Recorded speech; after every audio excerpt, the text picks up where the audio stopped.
Hola mis amigos, we're making bourbon meatballs.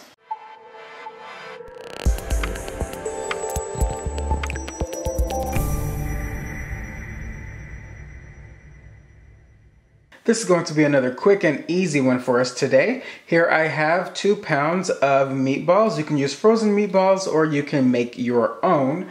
And to that I'm going to add 1 cup of packed brown sugar, 1 cup of ketchup, 2 tablespoons of Worcestershire sauce along with 1 tablespoon of red wine vinegar. And the star of the show, the reason we're all really here, 3/4 of a cup of bourbon. And we're just going to get all of this nice and well combined together. And that is all that there is to it as far as the ingredients. We are now going to go ahead and cover this and allow this to cook on high for 1 hour. And then I'm going to just serve this alongside a salad. Bourbon meatballs. Enjoy, and I'll see you at the dinner table.